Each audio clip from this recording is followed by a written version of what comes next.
Hello, everybody. Welcome to week 3. I just wanted to give a couple quick announcements, some ideas for your discussion board this week, and also some tips for looking ahead to your paper that's coming up. So, this week, just keep in mind that we're starting on Module 3. There's so much content in Module 3 that we're going to spend 2 weeks to get through all of it. So when you click on week 4, you'll see that we're still working through Module 3, so I know that could be a little confusing, so I just wanted to clarify that. We have a quiz this week, and we also have agency identification. So you're going to submit 3 potential agencies, whether you're a part-time or a full-time student, in the area or the community that you're going to be living in during the time of your field placement. So 3 ideas, and I'll talk a little bit about kind of the specific requirements briefly as well. So I also wanted to talk a little bit about your upcoming paper, the Values and Ethics paper. You do have to cite all the sources that are listed. So I know I got a couple questions about if you have to cite the Code of Ethics, do you need to cite the CSWE policy? And yes, you have to cite everything, including your textbook, and then additional academic resources. So do make sure you hit on, and you'll want to cite everything as you're going through the topics of your Values and Ethics paper, but just in case anyone's writing a rough draft, keep that in mind. Also, the ASU Writing Center schedules online appointments for students. So I really encourage you to utilize that resource because you don't want to lose points for some simple grammatic kind of grammar issues. And also, if this is your first time writing a paper in a while, APA, grammar, sentence structure, you're a little bit rusty, you can submit your rough draft to the Writing Center and they can give you feedback. So please don't hesitate to reach out. And again, that's all online. They have online appointments.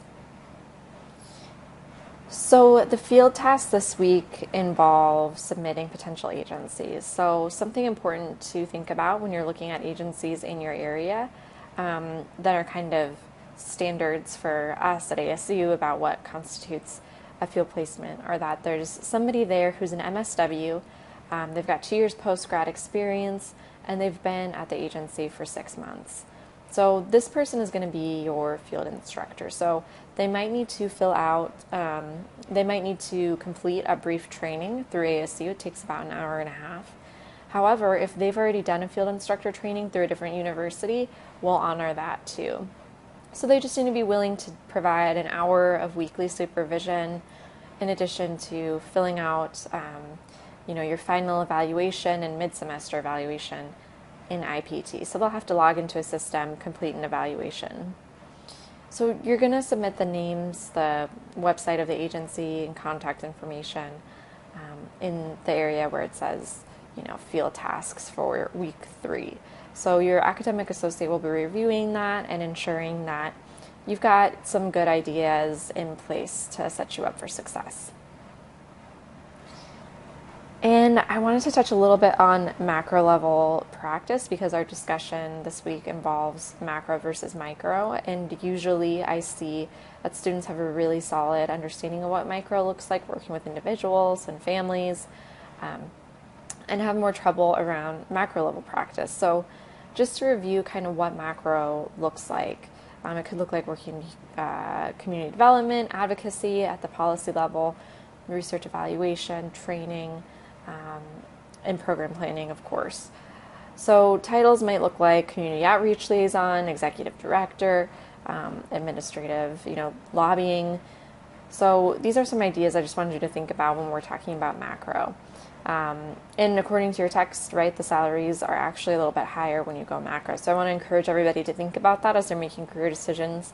I know personally I was at direct practice and have ended up at the macro level after working with individuals and kind of seeing how the behavioral health system works. I was really interested in grassroots organizing and alternative solutions to treatment, which got me really interested in harm reduction.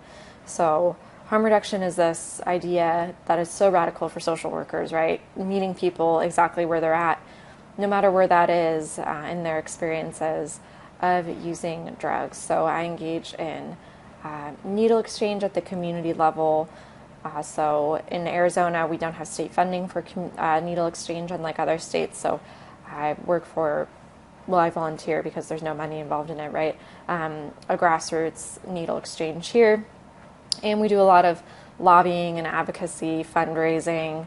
I've written grants. So there's a lot that can be done at the macro level that's really exciting. And right now, as always, there are unique challenges for social workers that are impacted by political policies, and we're seeing a lot of that happening right now.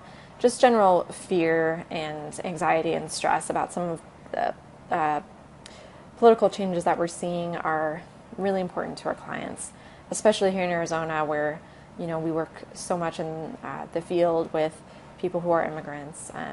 So I just wanted to kind of give you that to think about. That macro doesn't have to be separate from micro. That I am an advanced direct practice student for my master's degree, but ended up definitely working at the macro level and being involved in working with stakeholders in government. So anyways, please don't hesitate to reach out, especially if you're interested in overdose prevention or needle exchange. I'm always happy to talk more about that with any individuals who are interested in harm reduction. So, all right, everybody, have a great week, and I'll talk to you soon.